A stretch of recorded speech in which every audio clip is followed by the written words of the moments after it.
the Fantasy Six-Pack Hour with your hosts, Joe Bond and AJ Applegarth.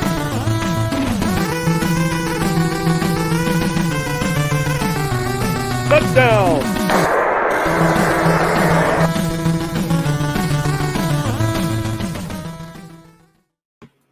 All right, welcome to the Fantasy Six-Pack Hour. My name is Joe Bond, founder of FantasySixPack.net.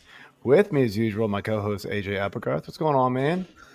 Not too much. Just ready to talk some NFC West and get the ball rolling and close up shop on these draft guides. Yeah, man. So this is the first time that it's the Thursday or Wednesday, I guess, today after the Expo that we're not wearing the same shirt on the show because you suck and you didn't go this year. Sorry. Yeah. I'm not the only one, apparently. No, so. It was not the most well-attended Expo I've been to yet, but I still had a blast and great. Glad seeing everybody and all that kind of good stuff, but did miss some people there, unfortunately. So, all right, well, tonight we're going to be doing our last draft guide, as AJ alluded to, and it's going to be the NFC West, so a pretty fun division here, lots of new faces, and pretty juggernaut team up top, it seems like, but it'll maybe, who knows? We'll see what happens. It's always a new season, right? Crazy things go on, but while you're here, hit that subscribe button, hit that like button, and leave those comments, leave those reviews. We appreciate it. And jump over to FantasySixPack.net where you become an all-access member, and you get access to our award-winning rankings, my draft cheat sheet, our season-long projections, and then during the season, you get our DFS projections and all of our DFS advice and betting advice. And the best thing is you get to jump over into Discord and go ahead and ask us all those personal league questions with all the crew. So without further ado here, let's bring in our guests, and we'll start with Mr. Marcus Grant from NFL Network. What's going on, man? Yeah, it's good to see you guys. So full disclosure, I am at this moment also doing a mock draft. I had my dates turned around. I really thought this mock draft with Scott Engel, a lot of really smart people, Dave Richard at CBS, Michael F. Florio, Brandon Funston, Lawrence Jackson. I actually really thought it was tomorrow, and like an hour ago, Scott calls me. He's like, "Hey man, you gonna jump in this draft room?" I'm like, "Oh, bro." So I think we're mostly done. We're in like round 12 now, but if at some point you hear me sort of pausing and halting, it's because I'm probably on the clock. Just ask us who you should pick. We'll help out. But no, man, glad to have you here. And then the man himself, Chris Robin, Detroit BC. Yes. What's going on, man? Welcome to the show. First time. Yes. And like Marcus, if I don't have your full attention, I'm actually in an auction right now for high-priced art. So if I'm out of the, I'm just kidding. Just glad to be here. Good to be on with Marcus and Joe. Been with Fantasy Six Pack for at least a full season now. First time you and I have ever broadcasted together, so a little nervous. Don't want to say the wrong thing, or maybe I do, and I get a little bit of promotion. I don't know. So don't worry about it. You said are the wrong not thing nervous. 90% of the time. So. Chris Robin does not get nervous. I know this. I've watched you many, many, many times. All right, guys. Well, let's jump into things here. And we're going to start out with our draft guide here. Let me share the screen because I always forget to do it ahead of time. But here we go. All right. So NFC West here. Going to start off with the 49ers. And, of course, Christian McCaffrey. How do we not start without the perceived 101, right? And so question here now is, he's coming off back-to-back, over 300 touch seasons. He's had injury concerns in the past. You can see here on the screen that shows the last 5 seasons of his. 2 of them were obviously disastrous for fantasy and his season in general. But other than that, he's been an absolute stud, and we know that. But now he's also dealing with the calf strain. Marcus, how concerned are you with taking him at 101 now with this calf strain, or are you still all in? Only mildly. Yeah, I look, if I'm still at the 101, McCaffrey is probably going to be my pick, mostly because the range of outcomes – here's the thing. So a lot of us started to take into like trying to erase the phrase "if he stays healthy" from our vocabulary, because that applies to literally every player in the National Football League. So with the, if he stays healthy sort of being implied, the range of outcomes for him is very narrow. He's still going to get a ton of touches in a very good offense. He's still going to get a lot of targets, a lot of upside for touchdowns, a lot of opportunities there. So it just makes sense at a position where workhorses are very sparse, very rare. He is one of the few, and it's funny because you look at other players and you look at other running backs, say a Breece Hall, a Bijan Robinson. You say, well, this guy could be like another Christian McCaffrey type. Well, it's like, well, if you're at the 101, do you want Christian McCaffrey? Or do you want the mystery box? The mystery box could be anything, even Christian McCaffrey. So at this point, I'm still fine with him going up top. That, to be fair, that's exactly what I had written down. What else am I going to do? If I'm at the 101, the range of outcomes, the mystery box, what else can I do? And I don't want to play guessing games with the first overall pick. So I have no qualms grabbing Christian McCaffrey at 101. And again, he stays healthy. What is there a better option? I'd rather ask myself that in the 4th or 5th round, not at 101. So I'm very cool with Christian McCaffrey at 101, boys. Yeah. Yeah, I mean, I had the 101 in my Kings Classic draft division this past weekend, and I took him 101. I know Jeff Ratcliffe also had the 101 in the Snake and took him right there. So I think it's kind of still the consensus across the board. I'm sure there's going to be some league that they get scared off by it, but yeah, at this point, no way. I mean, he's just such a difference maker. I'm not going to move off from it. Yeah, I mean, unless you're taking a kicker and you just don't ever play this game, then sure. Yeah, I'm all in. Justin Tucker, 101. There it is. You know it. All right, so moving on to Mr. Brock Purdy here. Despite throwing the 16th most pass attempts last year, Purdy finished as the QB6 in total points. So, Chris, we'll start with you on this one. Do you think his ADP of QB 12 is too low since we've seen his ceiling already?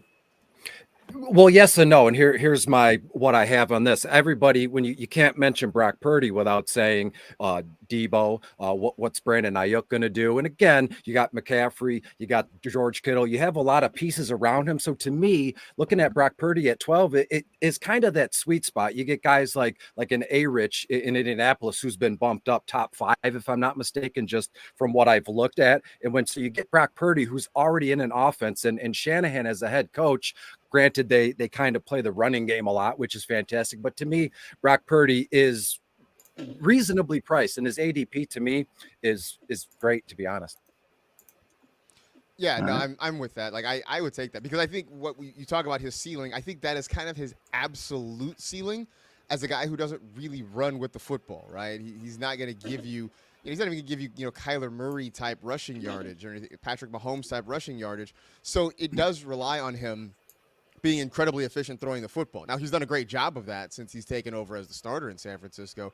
But I do think that, him being QB6 is about as high as I think we'll ever see him. I think more realistically, you're looking at Brock Purdy as probably a QB somewhere between 8 and 10. So if I can get him off the board as the QB 12, I'll take that all day. And chances are, look, if I'm drafting Brock Purdy, I either have drafted another quarterback ahead of him that I don't feel 100% about, or I'm drafting somebody after him. He's not going to be my only guy that I put in the lineup and just set it and forget it. Yep. Yeah. You said it right there, man. Like I don't.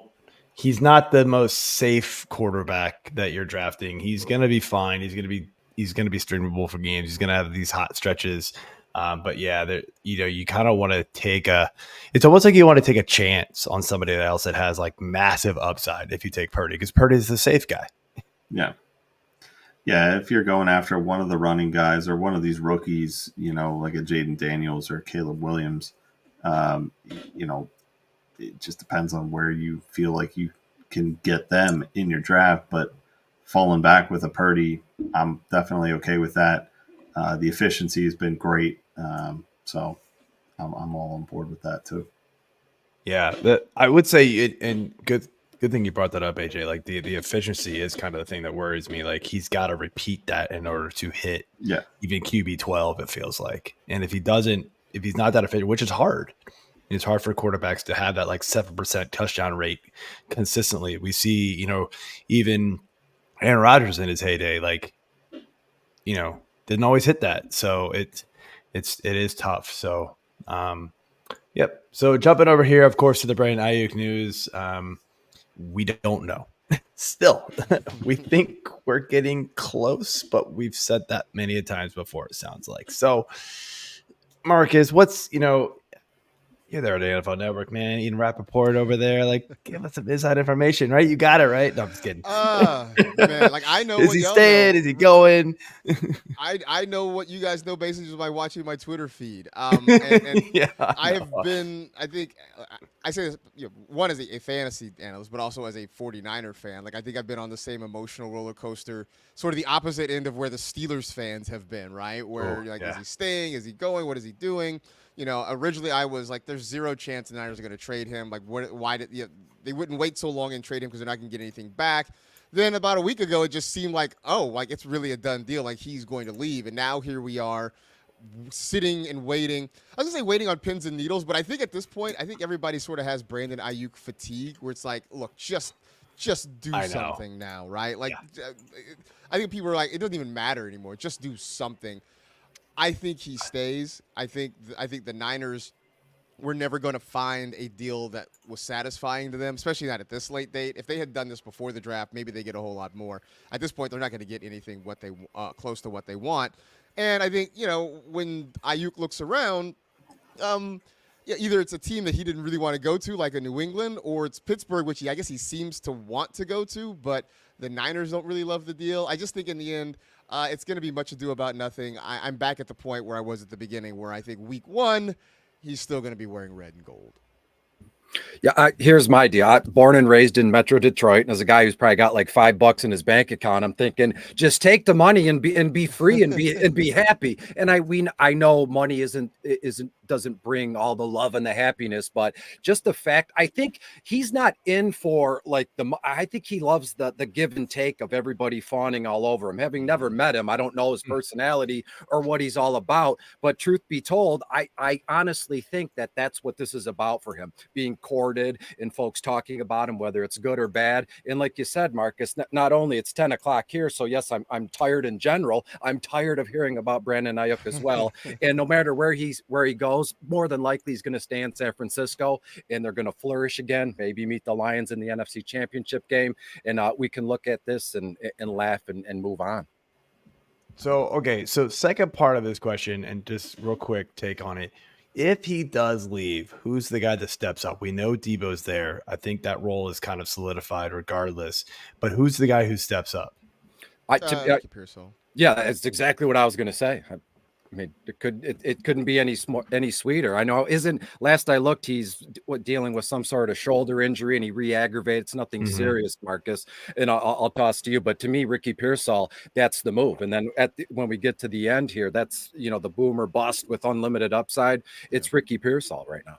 Yeah, no, it's Pearsall. I mean, look, I think they drafted him sort of with an eye toward the future. I don't think they originally intended to have him play a big role this year. I think the idea was, they knew that after this year, either Aiyuk or Debo Samuel was going to be gone, and that's where Ricky Pearsall would step up. If somehow it turns out that Aiyuk is gone this year, then I think you insert Ricky Pearsall in there.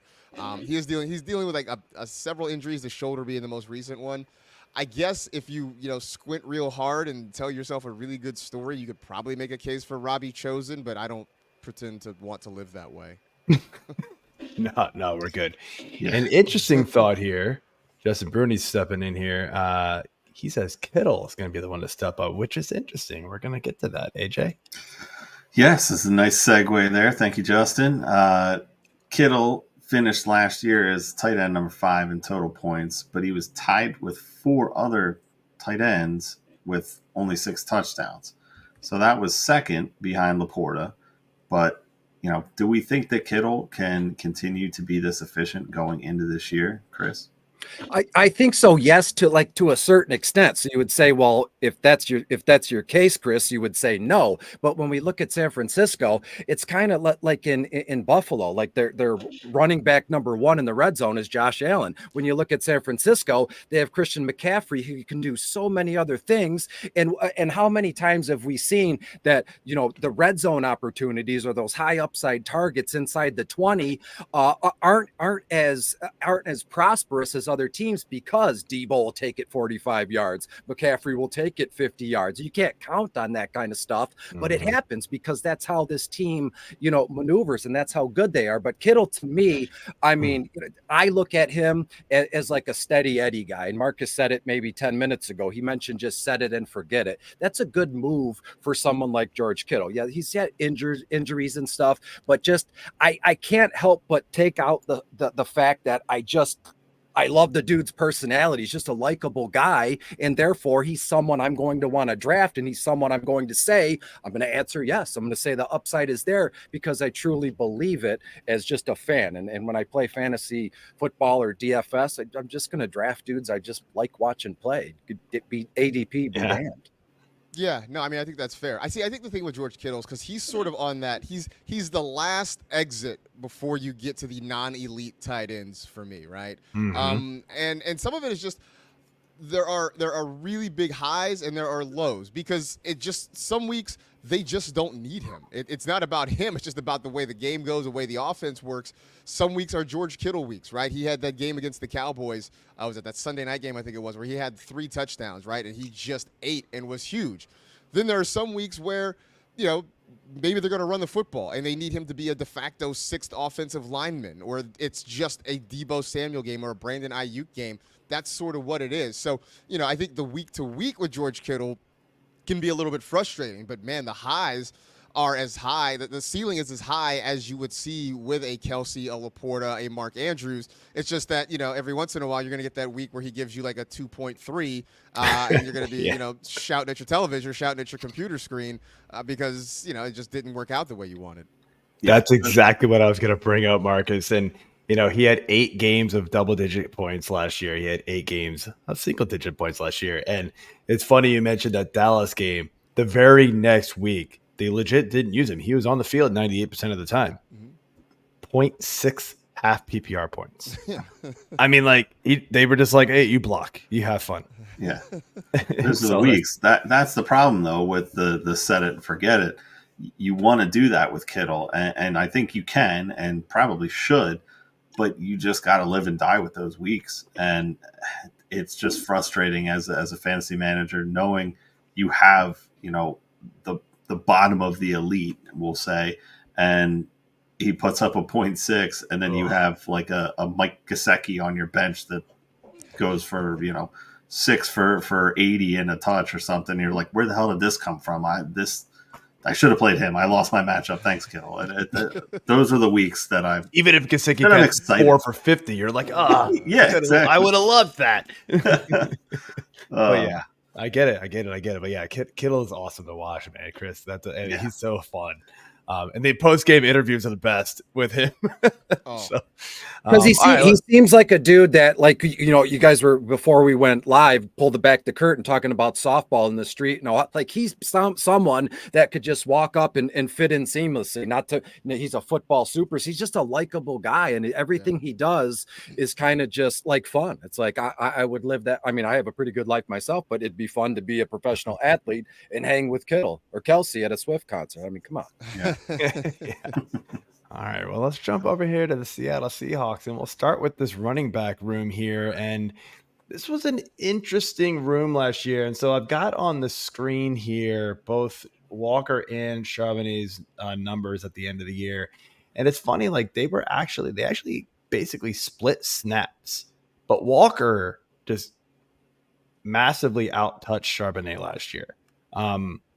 Marcus, do you see that being a similar way that this running back room breaks down this year, or is Charbonnet going to kind of start taking more of Walker's share here?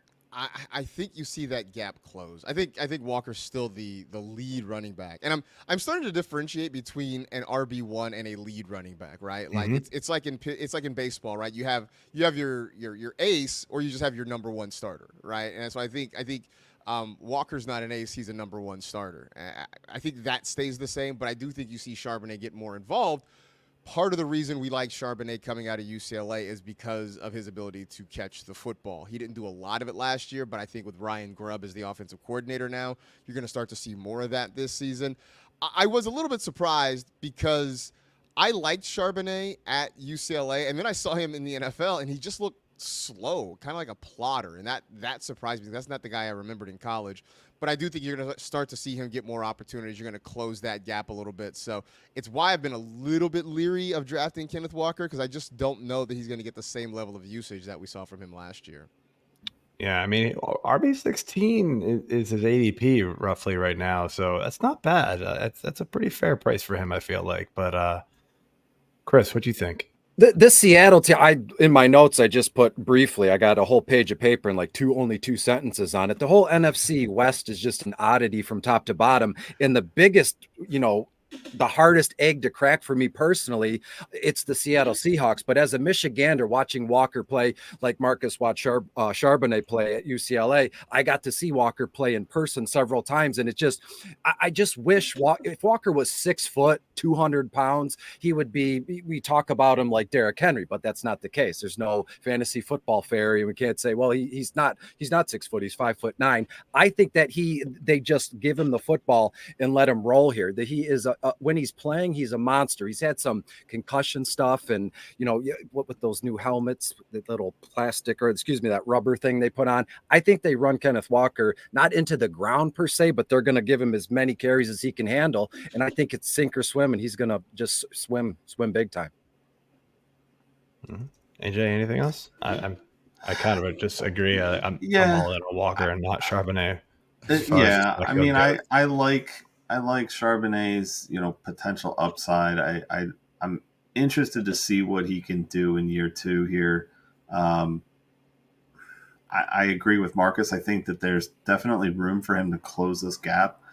But again, with the new OC, it's just going to be an interesting year in general to see what we're going to get. And as a fantasy manager, that kind of scares me of going into the unknown with either of these guys. Walker, I'm a little more comfortable with as the that RB1 type, but I'd be looking clearly as an RB2 for my team, maybe a flex guy. I definitely want to have other options as my starting running backs ahead of him. So I'll leave it at that. But all right, so moving into the receiver room for this team here. Do we think we're going to get a top 12 receiver out of DK Metcalf this year? I mean, we've seen possibility talking of JSN taking a jump into the wide receiver 2 for the offense in general. That's kind of pushing Tyler Lockett out of the way, but Lockett's been pretty consistent throughout his entire career. So, Chris, which receiver here do you think is worth the gamble, or which one do you like? Well, it's DK Metcalf, and we know he has high upside wide receiver 1 kind of potential, but given the fact that Lockett is very consistent and he's very good as well, and JSN is going to step up, there's just, I hate the saying, but I'm going to say it, there's too many cooks in the kitchen or too many mouths to feed, those corny fantasy football cliches, but that's okay. For real life football, Seattle's going to be okay. Their offense is going to be okay with Geno and Walker and Metcalf and Lockett and JSN. I just don't, there's just too much else going on around him. And again, you don't want to wish for, someone to be on the bench or not playing, injury or something like that. I think that's what it would take for DK Metcalf to see, 11, 12 targets a game consistently. He reminds me, he's like the George Kittle version of a wide receiver. There's a lot going on in that offense, and he'll give you top 5, top 10 wide receiver weeks, but overall, it's just a little bit outside. Wide receiver 15 to wide receiver 18-ish is what I'm thinking here. Yeah, I think that's about fair. I mean, I like him where he's going because I think he's going to outperform his ADP. I think top 12 is probably a little much just because, as Chris mentioned, there are two other guys that are going to get targets there. I am big on JSN this year, though. I think Ryan Grubb's going to do some things to sort of unlock the rest of the route tree. We know he can run that. We saw that at Ohio State. It's just that for whatever reason, last year, Shane Waldron sort of used him as almost an extended handoffs kind of guy, which was, I think, a little bit frustrating for us. I think it's not going to be that way this year for him. And I am a self-professed Tyler Lockett stan. I do think this is the year JSN sort of passes him up a little bit. DK Metcalf's still the alpha in that offense, but I don't know that there's going to be enough volume to go around for him to be top 12 as well as for these other guys to be at least, relevant when it comes to fantasy. Yeah, I legit, like, every time he gets to that Metcalf range in the draft, I'm always like, I just kind of always find somebody else that I just feel more comfortable drafting because it's just crowded. It just really is. And like, again, Marcus, you said it, like, I expect JSN to take a step forward too. I don't think Lockett's really going anywhere. Like, he's not going to just drop off. So like, where's all the targets going? And it just, unless Geno decides to like blow up again, like we saw a couple of years ago, like I don't see these guys finishing, all that high. They're all going to be kind of like stuck in the middle, and it kind of sucks. So, yeah. AJ, anything? Yeah, I mean, if I'm going for any of these guys, again, I agree that it's DK's got to be the guy. I've been a long fan of Lockett and his consistency over the years, but I'm afraid that could be falling off this year. And the stats were still there last year. How obviously he had the most targets, so that helps out. Albeit it's only 3, but JSN's not that far behind either in the target range. The yardage is where the drop off was. So I think if they get him more involved in, different looks and deeper throws, that can change too. So I like him for his upside and ability to take another step forward this year. And, might be a little more down on Lockett unless, the price is really right. If he falls and falls and falls, then I'll probably have a few shares of him. Yeah. All right, let's jump into the last two semi-relevant players on the offense on this team, and it's Geno Smith and Noah Fant. And I just threw their projections here on the screen for both of them this season. They're both not looking like fantasy juggernauts at all, or even like startable. But anybody that you could see, like, out of either one of these two, Marcus, which one do you think ends up having the better chance of being fantasy relevant? Oh, I think it's Geno for sure. Because as we sit here and we talk about all these receivers and where to go with them, not being sure of who to take, Geno gets all of that, right? I mean, it's in a way, it's a much lesser version of what we talked about with the Houston Texans, where, you're not sure which one of those receivers to take. But you know what? You can take C.J. Stroud, and you can sort of reap the benefits of that. I think Geno will be better than he was last year. I don't think he'll be as good as he was 2 years ago when he had the big breakout season, the big comeback year. But I do think he'll be better. I'll say this. There was a moment, a day or so, where I tried to talk myself into Noah Fant. Like, I had this feeling that maybe Noah Fant was going to be a thing, and then maybe it turned out to just be gas. I'm not sure. But that kind of came and went. I really thought maybe Noah Fant could actually excel. I don't think he's a bad player. I just think he's trapped in a really, really crowded offense. And if we're worried about what JSN and Tyler Lockett can do, do we really have room for the guy who is at best the fourth option in the passing game? And I just don't think there is room. Agreed. Chris? There's no other way to answer this question. I mean, I thought, well, as a DFS guy, I could, spin something to Noah Fant's way, but realistically, in seasonal formats, it's got to be Geno Smith, and there's no other way around it. The tight end is an absolute wasteland. I would imagine, given his ADP, in some cases, in certain drafts, he's not even being drafted. He's left on the waiver wire, maybe in 10-team, free NFL.com leagues, things along those lines. That Geno Smith at least is a startable quarterback, a starting quarterback, which would be startable in Superflex format. So personally, I'm sure I'll mention Noah Fant a few times this season in the Fantasy Six-Pack DFS videos, but in seasonal formats, it's Geno, and there's literally no other way to answer this question.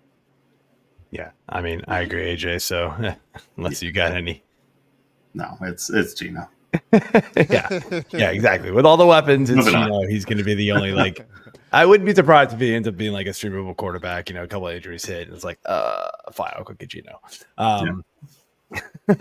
All right. Well, that's going to be it for the Seahawks. And so next we're going to jump into the Rams, and we'll start with a very interesting receiver room. And Puka Nacua surprised everybody last year and really, set records. He was just utterly amazing, right? Cooper Kupp was dealing with injuries, but when he was on the field, for the most part, was actually pretty good. It just was a matter of him getting on the field. Not quite, 2020 or 2021 Cooper Kupp, but still solid. However, now Puka Nacua is dealing with the injury. So Marcus, just give us your thoughts, like your rundown of this receiving room. If we were drafted today, are you sort of waiting for Puka to fall past his ADP before you're willing to take him? Are you moving Cooper Kupp up, or you kind of stay in the status quo where Puka's like a late first, early second? I would like for Puka to fall. I don't think it's going to happen. Although for me, it's not even the injury. It is just that Cooper Kupp still walks the earth. I think, look, I know he's not the same guy he was a couple of years ago when he was having those huge seasons, but he still very much has a mind meld with Matthew Stafford. He's still very much going to get a lot of targets. It is essentially, I think, a two-man passing game. I know people are trying to, make a play for Demarcus Robinson or what have you. This is a Nacua Kupp target share mostly in this offense. And so because of that, I think Kupp should probably be a little bit higher. I think Puka should be a little bit lower. But the way it's set right now, I haven't drafted a lot of Puka Nacua because I don't know that, I think what we saw was amazing last year. It's a lot to ask him to duplicate that, especially if we're going to get, 16, 17 healthy games out of Cooper Kupp. So I would rather wait a couple of rounds, try and get Kupp there, and still feel like I'm getting a big piece of that Rams passing game. Yeah, I agree. That's the smart move. Wait it out and see if you can get Kupp in a target share. And truth be told, I didn't take Puka seriously, in seasonal formats last year. And then I was able to watch him live in that playoff game in Detroit, and he was on another level of that 70+ yard touchdown. I mean, Puka is pretty damn good, and he's a lot younger than Cooper Kupp, and Cooper Kupp's got tread on his tires and all that other fantasy football buzzwords you can say. And that's just life, right? As you said, Marcus, Cooper Kupp still walks the earth, but it's always, that younger, hungrier, faster, taller, bigger, stronger kid is coming for everybody's jobs, even our jobs. It's going to be someone better than I am. A lot of people better than I am. They're going to take my job, right? Same thing on the football field. So the move to me, it would be, let Puka be drafted and then grab Kupp, or you just wait and see how it is. And if you really feel the need, you really love Puka and you want to take that, it's not even taking a chance. It's like, if you want Puka, then draft him. If not, you wait on Cooper Kupp. Can't go wrong either way. Yeah. Look, Puka was still great with Cooper Kupp on the field, but it was like another level with him off the field. So that's what scares me, right? I mean, we're looking at 8 receptions, 8.5 receptions a game compared to 5.5, over 100 yards by average, about 86.5. Touchdowns were about the same, still great fantasy point numbers, but that over the course of the season, that's going to start adding up. I mean, to draft in a guy at the end of the first round, you want that out of split numbers, not the in split numbers. And Kupp, hopefully he stays healthy all year, and that's what will worry me, So AJ. Yeah, I like both of these guys a lot. I'm definitely in on Kupp this year. I'm playing for that, bounce back, I guess. I could see very little regression with Puka, but he was amazing last year, and I missed on every opportunity I had to get him. So it was gone, and it was quick. So it's the South Park meme with the guy with the money, and then it's gone. That was Puka for me in every league, and I was very disappointed about it. But I do like Kupp. I like the bounce back potential for him this year, and I'm fine buying either one of these guys at their price, if not a little bit earlier.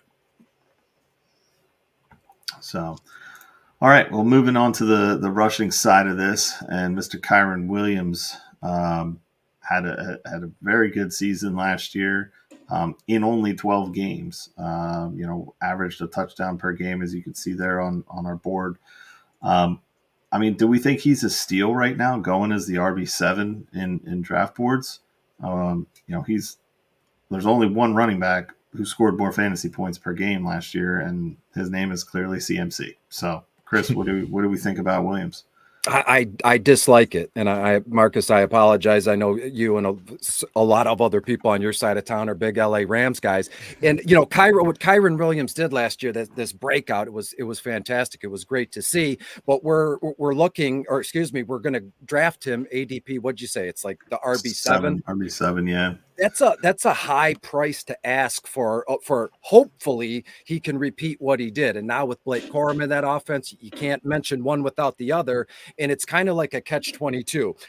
We're hoping Kyren can really get it done, and maybe Blake Corum will take a little bit more weight off his shoulders, and that will help him stay on the field more. That'll help Kyren stay healthier and be on the field more. But then in the same vein, Blake is going to be taking some carries, maybe some red zone stuff, because he runs like a wrecking ball. So to me, there's too much I don't know, too much maybe floating in the air for me to pay such a high price tag for Kyren Williams this year.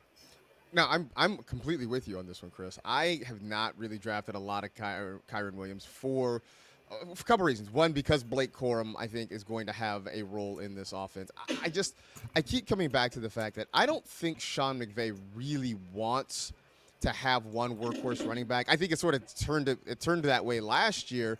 For the last couple of years, McVay had been trying to sort of force Darrell Henderson into a thing. He, had an on-again, off-again thing with Cam Akers. I laughed. Somebody, I can't remember who, I think it was Neil Dutton, who does a lot of great work over the UK, but he referred to Sean McVay and Cam Akers as the Ross and Rachel of the NFL, because it's like, sometimes it worked and sometimes it really didn't, to the point that, Kyren Williams sort of made him expendable last year. But I think they would like to have a second guy take some of those opportunities. Also, look, if you believe in draft capital as a thing, there is slightly more draft capital invested in Blake Corum than there was in Kyren Williams. He was drafted around earlier than Williams was. So, that's something to kind of keep in mind. So I just feel like the asking price is a little bit too much for me for Kyren. I think he has a good season. I don't know if he duplicates what he did last year, but I just keep seeing Blake Corum kind of creeping up over his shoulder, getting ready to take some of those opportunities. Yeah, look, I hear you guys. Like I'm not really in on Kyren Williams this year. There's a lot of like hesitation on my part with him for all the same reasons you're saying. I do want to point out something, because we are doing these like 32 team check-in training camp reports with like beat writers, and we interviewed, I'm trying to look up his name, Blaine Grisack, who's a beat writer for the Rams. And something he said, he was like, when Kyren Williams got back to practice after that early injury, McVay looked at him and was like, man, I've missed you. Like, and to me, like, that's kind of like, all right, maybe. Like, he just does a lot of things that other guys can't do on that field. And McVay seems to recognize that. So maybe that makes you feel a little bit better about him. I still have hesitation, but I mean, he was so good last year. he's not going to be that good again, for sure. You also got to remember, like, Kupp was not Kupp last year either, so that's going to play a big part in it. But yeah, just wanted to make sure I brought that up because I thought it was a good bit of information that we got on that little interview we did. Have any of you seen that clip of it's Sean McVay, and it's in multiple places and multiple different broadcasts, but he's like beyond a savant. Like, you could ask him, that football game like 4 years ago on third down in the second quarter. Oh yeah, there was a minute 45 left. We ran tight, double wide, bingo slot to this. It's like, I barely remember what I had for dinner like 2 days ago, and this guy can recall every play call of every ever tick in a game clock ever. It's insane. Yeah, it's funny because I've seen that. It reminded me, I just sort of tangent here. Like, I had a chance to work with Jerry Tarkanian, who's like the longtime legendary UNLV basketball coach. Yeah. And he was sort of the same way, where Tark could tell you the details of games he coached at Long Beach State back in like the late 60s, but he also couldn't tell you where he parked his car. So just depending on what you were talking about with him, he was like sharp or not. So he's like us, but then also not like us. Also not. he's right. basically the beautiful mind, memes for all of that. Yes. But then also the Travolta meme from Pulp Fiction, like looking for his car. Can't find it. Dude, where's my car? Yeah, Zed's dead, buddy. So, I think I'm kind of out on Williams this year too. And one other thing, it doesn't bother me right now, but it could creep in if it becomes an issue again. He missed OTAs because of a foot issue. Obviously, that's 2 months ago. It sounds like he's beyond that now, so I'm not as worried about that. But you never know. And for a running back with a foot problem, that's not a good thing. But there's a lot of guys that I like after him more than what I like from him. And Joe, you hit it on the head too. Like I said, Kupp wasn't Kupp last year. I think he's going to get back closer to being the Kupp that we've seen and loved. So. I think that's going to pull some targets away from Kyren here. So. All right. So last Rams question here, and this one's got a little bit of a, we wrote the questions yesterday, and of course we got the news today that the Stafford's dealing with a tight hamstring in practice. So maybe kind of add that to the question a little bit, but. Basically, it's, with all of these weapons at Stafford's disposal, assuming they all stay healthy, are we super undervaluing him in drafts?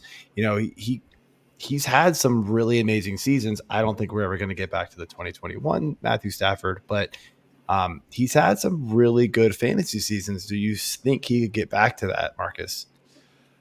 No, I mean, I think he sort of is who he is now. For a good long while, I referred to Matthew Stafford as the patron saint of the Church of Wait on a Quarterback, because he was that guy that you could wait on till like the 10th round, and he would give you kind of low-end QB1 production. I don't think he is that guy anymore. Last year he was a QB 15.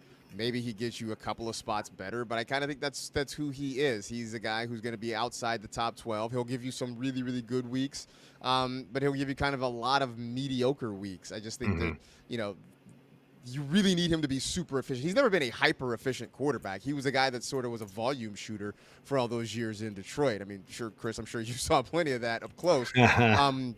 He was a volume shooter, but he's never going to be he's never going to give you one of those, Aaron Rodgers 35 touchdown, 5 interception sort of seasons. And so because of that, he's, I think, kind of destined to sort of live somewhere between quarterback, 13 and 17 for forever. Look, for Marcus, for the heck of it, I hate to keep pulling my Detroit card. It's like, I don't have to pound people over the head with it, but I'm going to use that for a moment. All the emotion that was wrapped up in my Detroit Lions fandom of Matthew Stafford all these years. And when he came back here and he's, being booed, or is he loved? They're going to retire his number. The Kelly's talking, they keep having daughters, and all, it's just a lot going on. And the emotion inside of me for Stafford and what he's done for Detroit, what he continues to do for the city in building all these, community centers and such, I'm going to say, why not? Why can't Matthew Stafford, again, he's not going to throw 35 touchdowns and 4 or 5 interceptions like Aaron Rodgers has done, but I think Matthew Stafford can be a very beyond serviceable quarterback given what is around him. And if everybody, can stay healthy here. And look, I know Matthew Stafford has earned all the players' respect. I've seen CJ Stroud talking about him multiple times, and that's the only quarterback tape he watches. So if Stafford has all the players' respect, he's going to have ours, he's going to have mine. So therefore, I will always stick up for my guys. And Matthew Stafford was a guy of mine for so long. So yes, I will say that Matthew Stafford, can get back to a semblance of a top 12, top 13, 14-ish maybe. That's a stretch. I wouldn't say top 10 because you could rewind this and make fun of me in a year. But hey, Stafford is a great dude. I loved his time here in Detroit, and you guys got a Super Bowl out of it, so that's fantastic. Give me Stafford this year, heck yeah. That, by the way, that AT&T commercial he did was gold. Not gonna lie, but anyway, yeah. I mean, look, could he finish QB 12? Absolutely. But wouldn't it just feel like a Kirk Cousins QB 12? Like at the end of the season, you're going, oh, all right.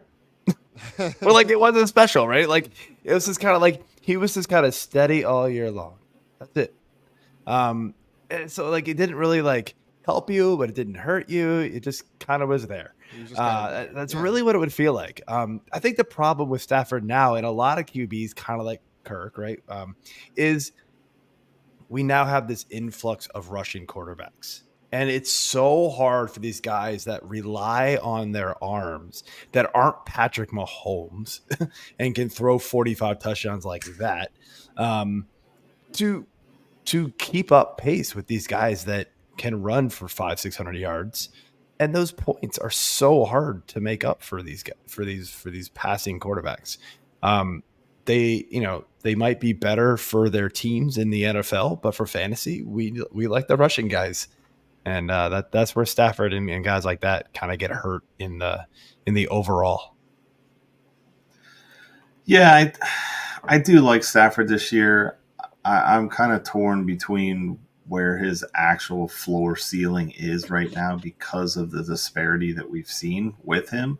Some of that is injury related, so that'll play into it, especially now that he's dealing with another hamstring injury here. So, obviously, you're not going out and getting Stafford as a running guy. That's not his game. He's a power arm, getting touchdowns, and he's got a great receiving core. He doesn't really have much in the tight end, factoring into that offense this year.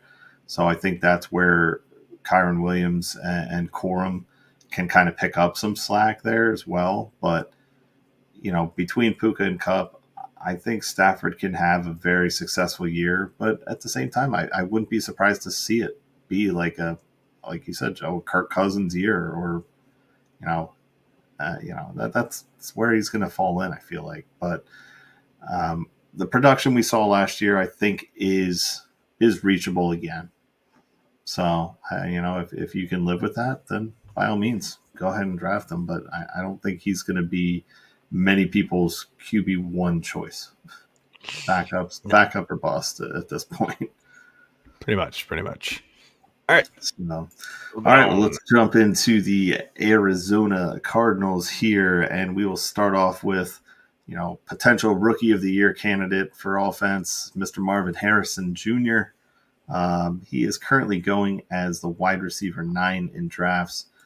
Last year, Puka broke the rookie receiving yards record.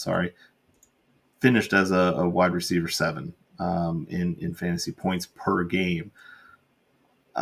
Chris, are you comfortable getting Harrison Jr. as early as he's going? Or yes. Yeah, what are we doing here? What are we doing here if we're not going to take a chance on, that the name of the game, throw out numbers and being responsible and all that.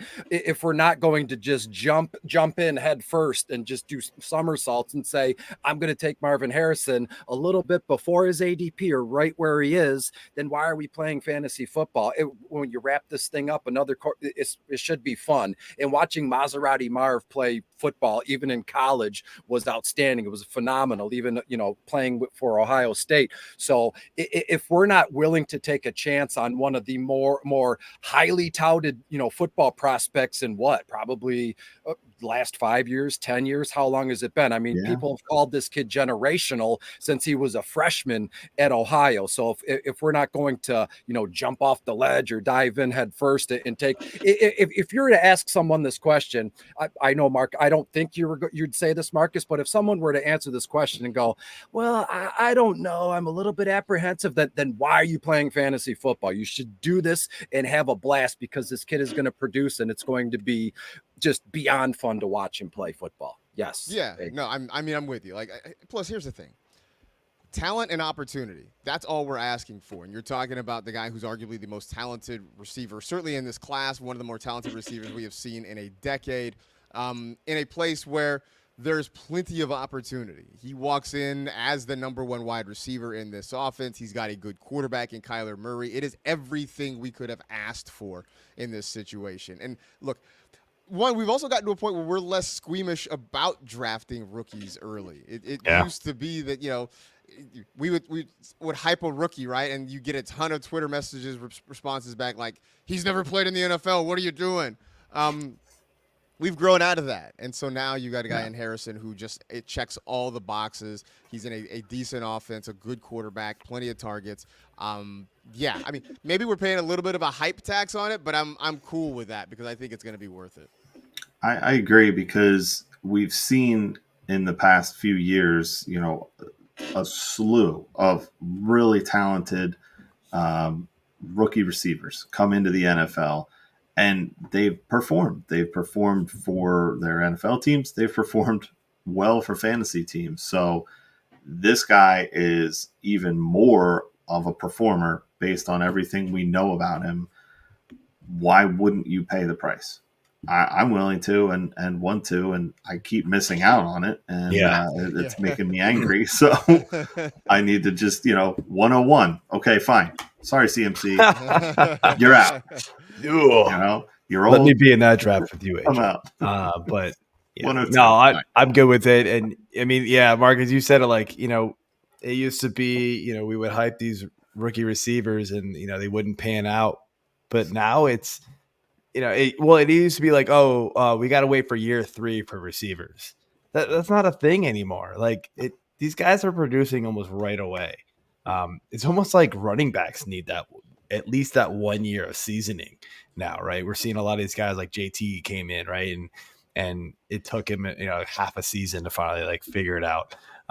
But yeah, I like Harrison. Again, the fit was perfect, especially with Kyler coming back. The fear was they weren't keeping Kyler, and then it was like, oh no, now what do we got? But they figured out okay, we're just got to make this work with Kyler, and that was a very, very smart decision. So speaking of Kyler, though, year removed from the ACL injury, now a full year removed. Currently going as QB8, right after Joe Burrow. We undervaluing him coming into this year. He's had a QB 2 or 3 finish, depending on your scoring format here. The guy can run. He's now got a legit elite weapon to throw to.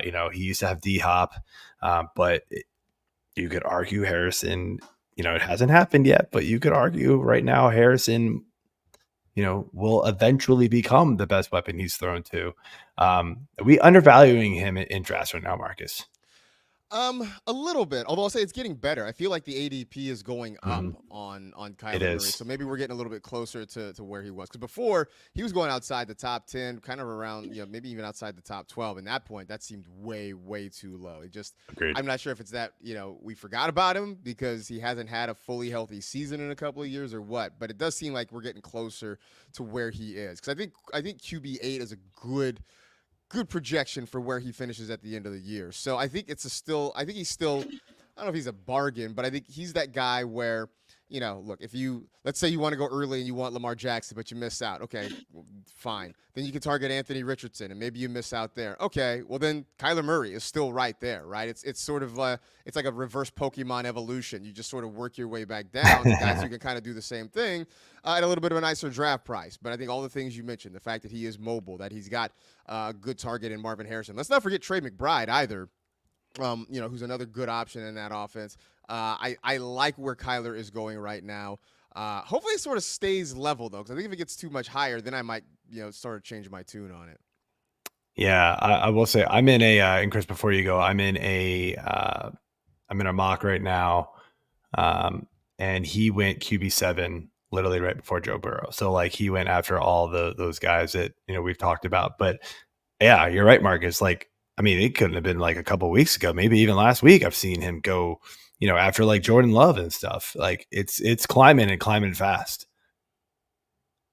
Yeah, I think he's right where he should be at this moment in time. And let's strip everything down. And his biggest draw are the rushing touchdowns. That when he had that big time year, he had double digit rushing touchdowns. And obviously as a quarterback, he was able to throw touchdowns. And it's like, in a weird way, it's kind of like not like a long con or like a long kind of like a futures kind of bet, but you're going to draft him in hopes that in the first few games of the season, he takes that edge a little bit more inside the red zone. He's looking to, touch the pylon with the, that kind of deal to me. So with Kyler, he's right where he should be. It's rushing touchdowns. It's what he has on around him. James Conner is still a solid running back. He's not going to win you weeks enough, but he's going to be on the field. He's a hard-nosed runner. They're going to, defenses are going to have to they might sell out for Marvin or James, and that's going to leave Conner open. And it's like, just fingers crossed those first few games, he runs it in. You don't want to, base your draft where you draft a quarterback, hopefully I'm going to draft him hoping he scores some touchdowns on the ground. But I think we can use that mindset and draft Kyler right where he should be. Quarterback 7, quarterback 8. Yeah. I think what's happening in drafts and why he's starting to climb is you see Josh Allen and Hurts go, right? Then you see Lamar go, right? And then, it's Stroud and Mahomes who can run, but they're not basing their game around the run.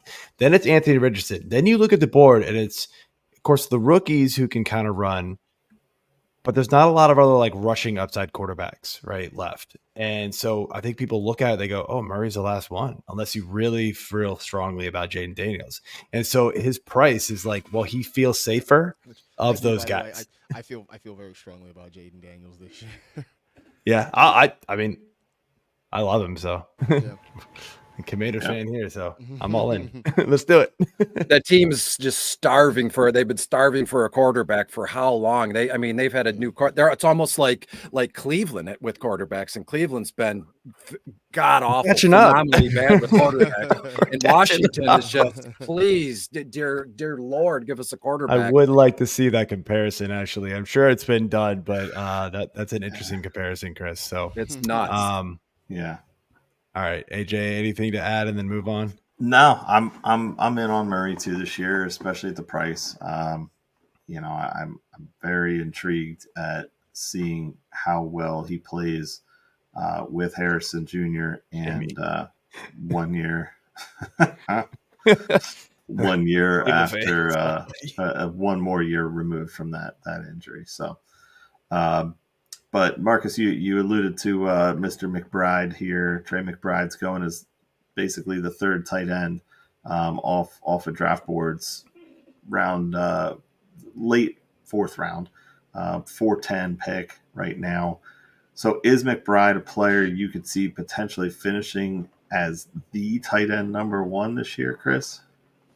Yeah, along with like 5 other tight ends. I mean, there's Yeah. and that's it. It's those 5 or 6 guys, and that's it. It's just not a revolving door per se, but they're all pull. When you go to the deli and you got to get lunch meat, you pull that little paper ticket, and everybody's waiting for your number to be called. That could be said for tight ends this year, last year, the year before that. It's just the tight end position it's a strange place, and it's Kelsey, it's Kittle, it's Mark Andrews, Sam Laporta. You could toss in.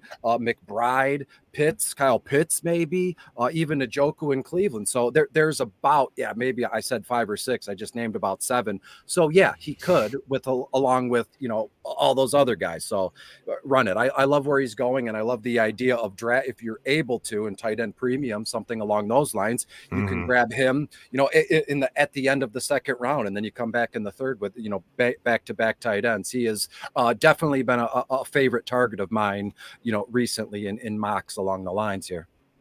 Yeah, no, I'm with Chris. I love him, Trey McBride this year. I love where he's going because I don't want to pay the ADP price to get Sam Laporta or Travis Kelce. I can wait a couple of rounds. I can get McBride, and I think he's very much in line to be the tight end 1 this year. I mean, I think it's kind of a 2-man target group. Yeah, like I get it. In fact, as we're sitting here talking, I'm seeing Greg Dortch highlights fill up my timeline right now. Maybe it's the same Greg Dortch. Dortch the Torch. Being tweeted by many people. The Dortch truthers. They'll never go away. Exactly. You pass the Dortch sheep on the left-hand side, all that kind of stuff. I think it's mostly going to be Harrison and McBride this year. And I think the Cardinals, because of the division they play in, they're going to have to throw the football. They're going to have to score points, right? They have 2 games against the Niners, 2 games against the Rams, 2 games against the Seahawks. They're going to have to score points this year. So I think you're going to see a lot of opportunity. And, again, if we ended the year and Trey McBride was the tight end 1, I would not be surprised. Not at all. Not at all. And it's interesting. So up on the screen here, I've got McBride stats from last year. The in split is with Ertz. The out is without Ertz. So we saw we know he just took over at that point, right? And he was the only guy. It's the points per game, full PPR at the bottom here, 14.9. Had he carried that all season, he would have been tight end 1. He would have had the most points per game than any other tight end, even Kelsey and Laporta. He played so well that Zach Ertz asked for a trade. He's like, I want out. Yeah. That's it. Yeah. So, the projections, are pretty aligned. And like, again, in any sort of PPR format with a tight end, McBride is legit. I mean, he's just going to see so much volume. Like, it's like the complete opposite of Kelsey, where like Kelsey might end up scoring 10 touchdowns and being awesome. And it could end up finishing higher than him at the end of the season. But I think the consistency you might get from McBride is something that is more valuable than Kittle, and which is why he goes ahead of him and should. So nice. Yeah, I'm in on McBride this year too. Again, a player I have yet to secure in any of my drafts or mocks yet because the hype is real, and I'm just on the caboose of that train apparently, and just not jumping early enough, unfortunately. But I hope to change that in some of my other upcoming drafts and whatnot. But yeah, I got to while we're talking Arizona here, I want to give a shout out to my cousin Dan Chisena. Had 5 receptions for 63 yards in their preseason game. Hoping to make the team this year and show what he can do. And he was a gunner on special teams for the Ravens in the playoffs last year, and got his chance. So I'm hoping that things continue for him. So keep an eye out on that name. Not necessarily for fantasy purposes yet, but down the line. So you'll draft him though, just to be able to call him and say, "Hey, I drafted you in the last round." Exactly. Family first, baby.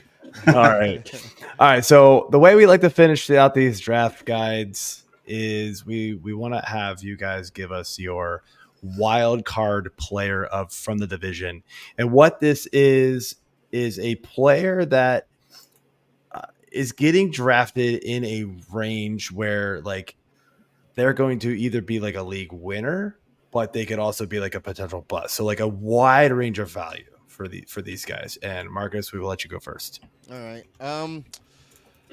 The name that sort of jumps out to me as somebody who could sort of go either way is, I mean, it's an oldie but a goodie, but it's Tyler Lockett. Because if Tyler Lockett, where he's going right now, I mean, this is like a late 9th round pick, early 10th round pick.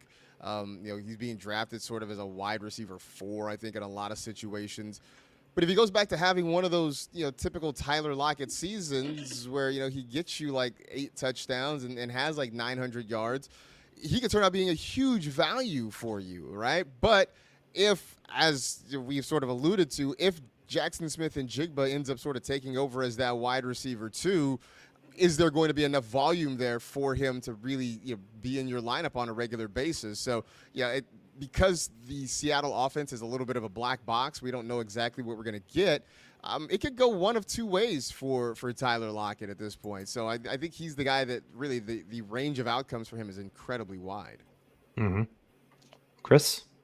Well, you guys had mentioned, why wait on rookie, or we don't have to wait on rookies anymore. At the beginning of the broadcast, Marcus and I kind of touched on, we agreed upon Ricky Pearsall. What about Trey Benson, the rookie from Florida State? He gets drafted to Arizona.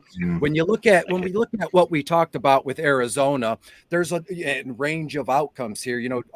James Conner has been a phenomenal running back throughout the length of his career. Pittsburgh, he had one of the best seasons of his career in Arizona last year, but he's not been the pillar of health, let's say. And I love everything he's done for my fantasy teams and what he's done for that city and even in Pennsylvania, Penn State. But Trey Benson there's not a lot of running backs that came out of this class with just that raw power. He's just a monstrous man. He's 6'1", 223 pounds. He is exactly what you want if you could make a running back in a lab, right? You would want it like 6 foot, 220 pounds, made out of the mold of Derrick Henry. So to me, you can't.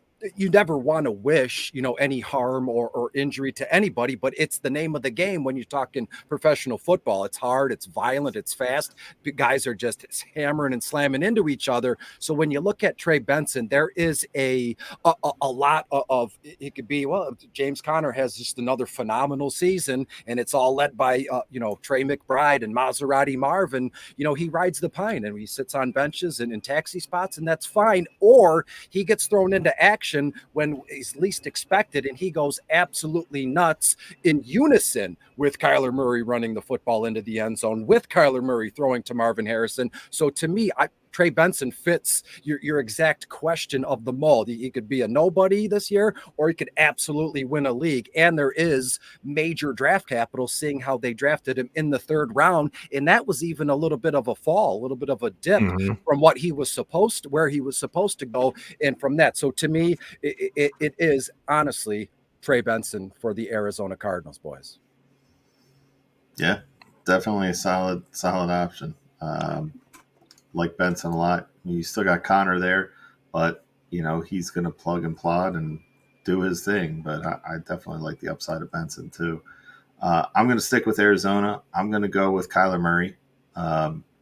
We touched on it earlier, just the fact that he's probably the last of the running quarterbacks that you can really grab at a decent, fair draft price. And, the floor, we know the ceiling is still growing, I think, in my opinion. He threw for almost 4,000 yards in 2020, the second year there. That's ridiculous. For him as a rushing quarterback traditionally to be able to do that, I think that's just going to carry him into this year. Another year off of that injury. I think he's got a solid shot to be a really good player for fantasy teams, and I think he's going to surprise some people in Arizona, and they're going to compete in this division. It's a tough division, but I think they're going to compete and make it interesting. Well, Chris and AJ, you both stole my top 2. I thought I was safe with at least one of those. So I'm just picking as here. our leader here at Fantasy Six Pack, you should be able to just move on the fly, man. So let's hear it. So Pivot. I'm gonna go with Aiyuk. I still think he's being drafted in a spot where you're paying for like the production that you've got in the last couple of years, which has been phenomenal with Purdy there. The thing with him too, the risk with him, right, is that he doesn't quite get the volume of some of the receivers around him, right? He, as Marcus said earlier, right, this 49ers offense thrives off massive plays, right? They'll get those like 45-yard plays, right? The guy catches a slant and gone. I mean, that's just what happens with them, and they're super good at it, and I don't think that's going to stop. But we've seen guys hold out of camp for extended periods of time, come back and not quite be themselves for a few weeks, or they get hurt because their conditioning isn't there. Those are all worries, that you have to have drafting a guy like this, and that could really make him sort of a bust pick at the end of the season when you really look at his final numbers. But it wouldn't surprise me at all if he, hovered right around that wide receiver 1 range, which is where he was going early. He has fallen a little bit, but he's not fallen very far. So you're still paying a premium for him. But that would be my pick if I had to pick a third. So we'll just go there. So, all right, everybody. That is it for the show. I want to thank you all for coming on. It's been great to wrap up these draft guides for all the divisions, ready to move on to some other topics. But before we let you guys go, I want to give you the chance to let everybody know where they can find you and what you got going on this season. Marcus, we will start with you. Yeah, sure. I spend most of my time working for a little startup called the National Football League, NFL Fantasy Live. We are back on the air. Right now, we're still 3 days a week. Starting in a couple weeks, we'll be 5 days a week, but 6 p.m. Eastern time, Monday through Friday there. I do the NFL Fantasy Football Podcast with Michael F. Florio and Laquan Jones. Also fortunate enough to work with Matthew Berry's Fantasy Life, so I will actually do a show on Sirius XM on Saturdays with them. Nice. That airs from, let me get my times right, 9 to 11 Eastern. And then I'll be doing a Sunday show with them as well. I'd say check your local listings, but I'm not sure how that exactly works for the internet. But anyway, that's pretty much it. It's a busy guy. Good stuff, man. Chris. Well, what I have going on, it's not nearly as big, but it's still important. It's here at Fantasy Six Pack. The single game slate NFL DFS videos. We're less than a month away from Baltimore at Kansas City. Week 1, game 1, we're going to run with it, and it's going to be a fantastic game. And in the meantime, every day, MLB DFS, stacks, ideas, right here at Fantasy Six Pack. Everything you need DFS. I am your guy. Happy to be here. Thanks for having me on, guys. We'll be revamping the bottom of the barrel a little bit this season. Oh yeah, that one too. To take some of the workload off of you. 5,000. It is still on and on and on, but it's good information. It'll still be here. So it's a labor of love. That's why you brought me over. Looking forward to it. So, all right, guys, thank you for coming on, and hopefully we can have you on again soon. Yeah, guys, great talking with you. Thanks. See ya. All right. So that's it for the draft guys, as I said. So make sure, if you haven't checked them all out, make sure you go back into our YouTube, or if you're listening, Spotify, iTunes, iHeartRadio, wherever. We've got all of them released there. So make sure you go back and check them all out. It's been fantastic information. Next week, we will be back with Jody Smith and Casey Kasem. Doing our 2024 draft strategy. I love doing that one. Love talking some strategy talk. So looking forward to that one big time. And until then, though, let's call it out. See you later, scampers. I see you there still. Peace.